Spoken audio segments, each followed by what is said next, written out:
Hi guys, have a good day. At that moment, no, we're getting ready for our journey going to Baguio.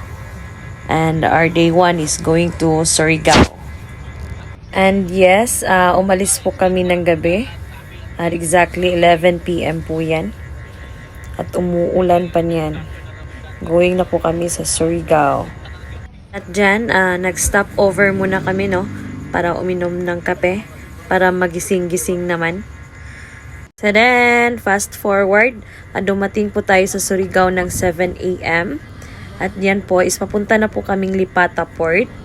Kasi doon po tayo sasakay papuntang Liloan sa Visayas.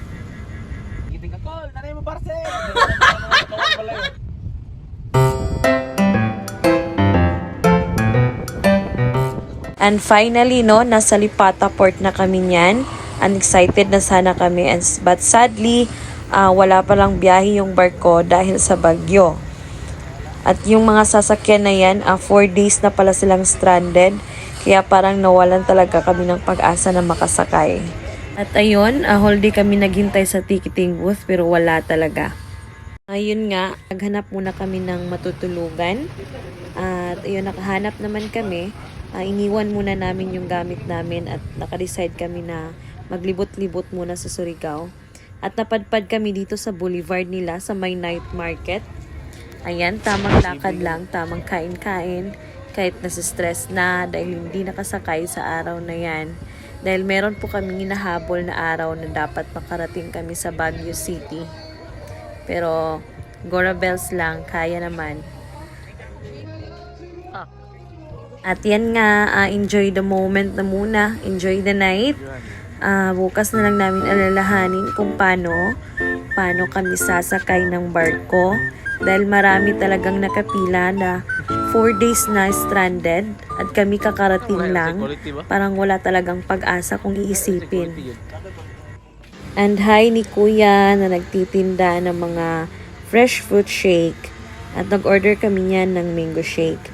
Meron din siyang Yakult, cookies and cream, hotdog ginaban. At ayan, yun yung mga fresh fruit shake niya. Ayan, ewan ko kung anong tinatanong nila dyan sa nakatambay. Pero tamang tambay lang. And hi naman dito ni Kuya. Akala niya talaga vlogger ko. Pero yan, shout out Kuya. Sige, usap muna kayo dyan. Dahil ako, paikot-ikot muna ako dito. Maghahanap ng anong masarap na kakainin. Pero marami talagang makain. Nagutom yata sila sa kanilang pinag-uusapan kanina. At ayan, kumain sila ng balot. At sila lang yung kumain guys dahil hindi ko na talaga kaya. Dahil busog na ako niyan. Finally, kinabukasan, nakakuha rin tayo ng ticket kaagad. Sa kadami-dami ng sasakyan na nakapila, nakakuha pa rin tayo. At ayan, naghihintay na lang kami na maisakay sa barko. Hindi ko na lang ikukwento no kung paano ako nakakuha ng ticket. Kasi mahaba-habang istorya. Pero grabe yung tiis ko doon sa may ticketing booth. 3 oras talaga akong nakatayo. Naghihintay na mag-release ng ticket ulit. At ayan, nakasakay na kami sa barko. Naghihintay na lang na umalis na yung barko papuntang Visayas. See you, Visayas! Thank you!